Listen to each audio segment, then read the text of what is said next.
इस तज्जियाती पेशकश में खुशामदीद, जिसका अनवान है एक गैर मुतज़लज़ल जज्बा। आज हम जिस तारीखी वाक़े पर बात करने वाले हैं ना, वो सच में इंसानी अक्ल और सोच के धारे को यकसर बदल कर रख देता है। ज़रा इस वक्त का तसव्वुर किया जाए, ग़ज़वा उहद के बिल्कुल फ़ौरन बाद का वक्त। मदीना की फ़िज़ा में गम, तकालीफ और सदमे का एक गहरा साया था। मैदान जंग से लौटने वाले मुसलमान शदीद ज़ख्मी हालत में थे।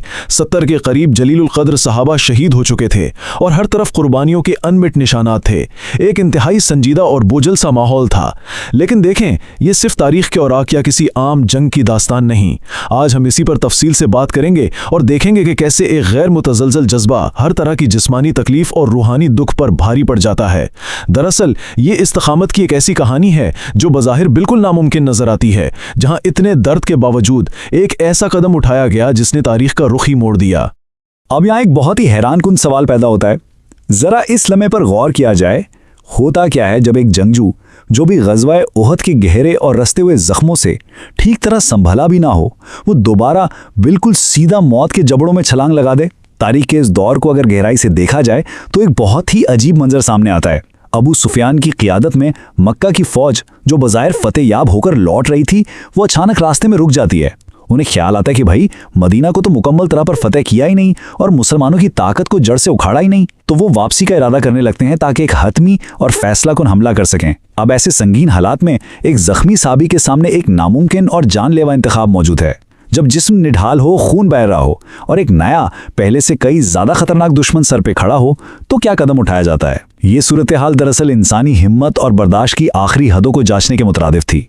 देखें, ये कोई आम जंगी सूरत हाल नहीं थी।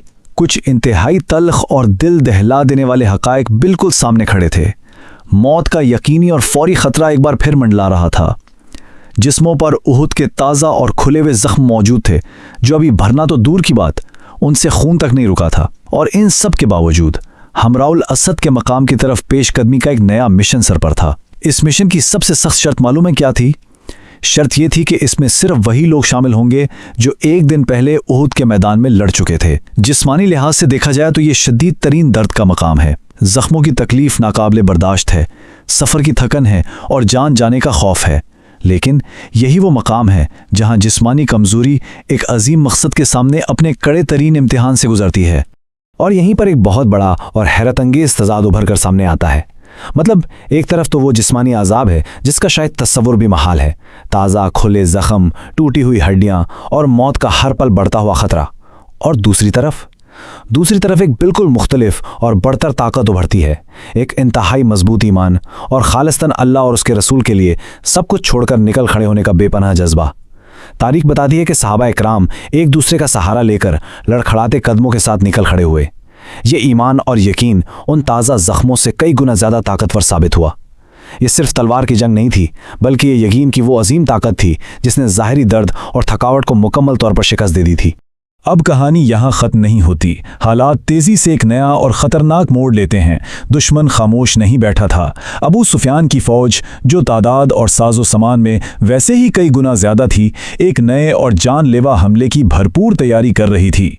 उन्हें लग रहा था कि मुसलमानों को हमेशा के लिए ख़त्म करने का बस यही एक सुनहरी मौका है। ख़तरा पहले से कहीं ज़्यादा संगीन और फौरी नौइयत का हो चुका था।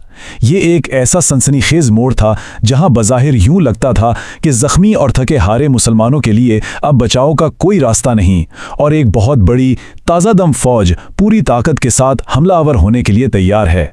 लेकिन फिर कुछ ऐसा हुआ जिसने तारीख का धारा ही बदल कर रख दिया। असल बात जो यहाँ समझने वाली है ना, वो ये शानदार तारीख़ी इक़्तिबास है। दुश्मन हमले की तैयारी में था, मगर एक ज़ख्मी मुजाहिद ने ऐसा वार किया कि सब कुछ बदल गया। तमाम तर नामुमकिनात और कमज़ोरियों के बावजूद ये वार तलवार का नहीं था, बल्कि कमाल की जंगी हिकमत अमली का था। हमराउल असद के मुकाम पर पहुंचकर रात के अंधेरे में 500 अलग अलग मुकामात पर आग जलाने का हुक्म दिया गया। जब दुश्मन के जासूसों ने रात की तारीकी में दूर तक फैले हुए सैकड़ों अलाव को देखा तो वो लफ्जी तौर पर दहशत ज़दा हो गए। उन्होंने समझा कि मुसलमानों की एक बहुत बड़ी ताज़ादम और गज़बनाक फ़ौज उन पर हमला करने के लिए पहुंच चुकी है। एक ज़ख्मी वजूद ने हैरत अंगेज़ तौर पर एक शानदार नफ्सियाती वार के ज़रिए पूरी दुश्मन फ़ौज के इरादों पर पानी फेर दिया। तो इस नाकाबिल यकीन इस्तिकामत और इस ज़बरदस्त नफ्सियाती हिकमत अमली का नतीजा क्या निकला? इस एक मिशन ने दुश्मन को मुकम्मल पसपाई पर मजबूर कर दिया। सिर्फ उन खेमों की आग ने, इस डटे रहने की ताकत ने पूरी मक्के की फौज के हौसले इस कदर पस्त कर दिए कि उनके कदम वहीं उखड़ गए। अबू सुफियान और उनकी फौज ने अपने तमाम बने बनाए मंसूबे तर्क कर दिए और मैदान छोड़कर बगैर एक भी तीर चलाए मक्का की तरफ भागने पर मजबूर हो गए। ये वाकई एक गैर मामूली और शानदार कामयाबी थी, जहां बड़ी तादाद या ज़ाहिरी ताकत के मुकाबले एक ज़बरदस्त हिकमत अमली और एक खालिस अनमिट जज्बे ने फतह हासिल। इस पूरी तज्जियाती पेशकश को समेटते हुए आखिर में एक इंतहाई गहरा और गौर तलब सवाल जहन में उभरता है। जब जान मुस्तकिल खतरे में हो और ज़ख्म बिल्कुल खुले और ताज़ा हों, तो मुसलसल आगे बढ़ते रहने के लिए आखिर किस दर्जे के ईमान की ज़रूरत होती है?